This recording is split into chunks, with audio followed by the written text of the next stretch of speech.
Good morning, YouTube. You'll notice that I have a little bit of a different background today. I'm trying to see where is best in this apartment to film, and it's been a major challenge, mainly because the lighting has been so abysmal here in Boston lately. It is gloomy and overcast and super rainy today, and I had to film this if I'm gonna film it this week today.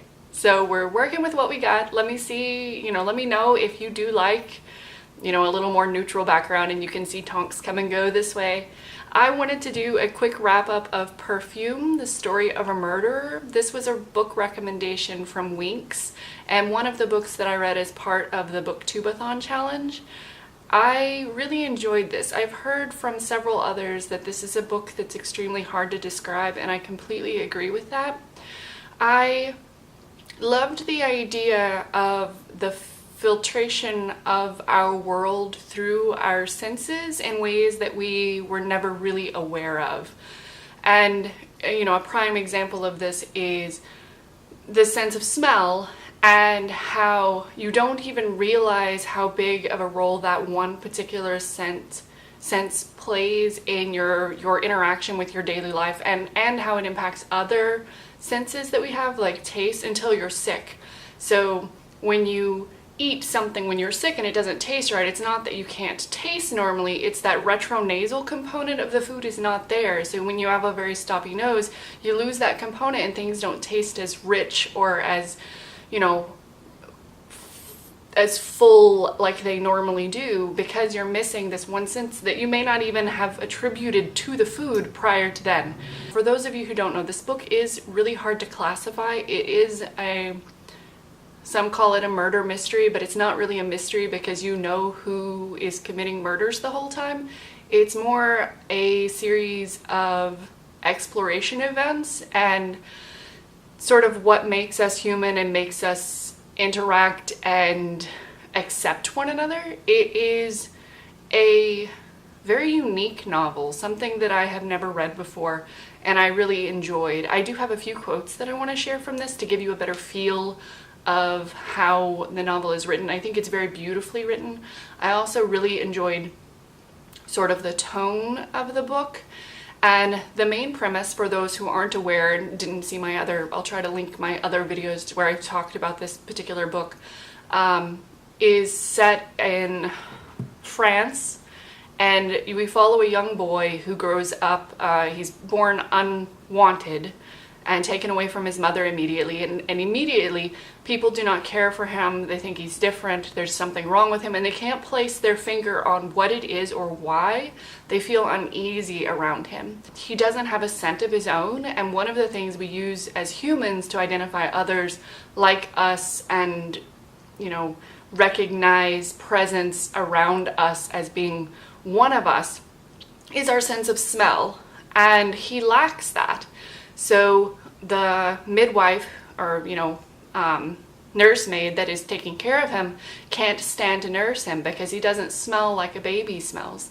And she goes through a very descriptive scene of explaining what it smelled like, what a baby smells like to her. And I think that is a beautiful scene. I really enjoyed her describing how, when you nuzzle a child in the nape of their neck and how that smells, and the smell of the freshly washed hair, and how the crook behind their elbow has a particular smell, and just the joy that she got from being around children. And we all have that. Everybody talks about the new baby smell, or not even that, but a very, very strong link between olfaction and memory. And I thought that was very uniquely explored through this. Our main character has an acute sense of smell. He has a sense of smell that is so far beyond anything that we have that we can't even comprehend it. It's like explaining the color yellow to someone who can't see. And because of this, he is uneducated. He grew up obviously in poverty, so he doesn't know the names of what he is smelling. And I think that's something else that's very, very well done in this novel. I was really afraid that they would try to, he smells cinnamon, and he wouldn't know what the word cinnamon is. He's as contrast, because his sense of smell is so far above any of his other senses. He has an extremely limited vocabulary, and his speech is infantile, I guess, at best. He learns to be more articulate throughout the novel, and we see him grow and change as a character as he develops and grows. But that never really went away, and he thinks of them as, you know, an intoxication that he drinks in, and he can remember the first time that he smelled a scent. And I do that. I think we all have. We have certain particular combinations of smells that will immediately bring us back in time and to a particular moment that we may not have even realized the scent and event or location were even tied together. I have experience with this as well. When I first moved away from the South and moved to the New England Northeast area, I remember it was some late spring, early summer, and I was walking my dog through a new park, and they had violets everywhere, and it was in a particularly warm day, and I smelled, you know, the fresh rain and the slightly wet dirt and the smell of the sun-warmed violets. And it immediately brought me back to my living with my grandmother when I was a very small child, and every time I would go out from one particular door, there was that smell. And I immediately thought of her kitchen and living with her. And it was very jarring, but I think we've all had that. We've all had something that's tied to a particular season or a particular time in our life, and this is basically his life. He has that all the time, and his recollection is perfect. I think that colored him as a character as well. I want to read his thoughts on what it's like to walk through the world without his sense of smell, and how most people view the world. All these grotesque incongruities between the richness of the world perceivable by smell and the poverty of language were enough for the lad to doubt if language made any sense at all. And that's very much how he views the world. He doesn't need to name or label things because he remembers them exactly. And this also launched him onto the path of murder, which we know from the synopsis of the novel. And he makes a couple points on that fact and what kind of led him astray. His obsession with the perfect smell too. So he realizes that he doesn't have a smell, and he also realizes that people treat him differently, and that his interaction with the world is a lot different than the average person, and he can feel and sense that others don't see him. Like, not they physically see him, but they don't sense or realize him like they do other people.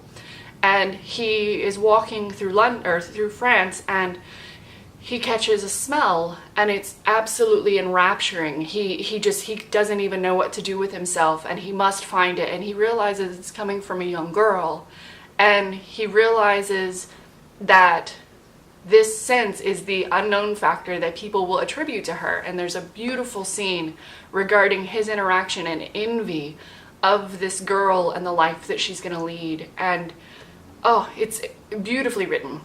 I will attempt to read it. We won't say that's beautifully done. People will be overwhelmed, disarmed, helpless before the magic of this girl, and they will not know why. And because people are stupid and use their noses only for blowing, but believe absolutely everything they see with their eyes, they will say it's because this is the girl with beauty and grace and charm. In their obtuseness, they will praise the evenness of her features, her slender figure, her faultless breasts, and her eyes, they will say. They're like emeralds. Her teeth are like pearls. Her limbs are as smooth as ivory. And all those other idiotic comparisons. And he realizes what actually makes her beautiful is her innocence and this particular way that her body conveys that to the rest of the world in a way that it's completely unknown to them. But he becomes obsessed with this. What he coveted was the odor of certain human beings, that is, those rare humans who inspired love. These were his victims. And I think that was one of the more powerful quotes from this book for me. He covets something because he envies what that gives that person.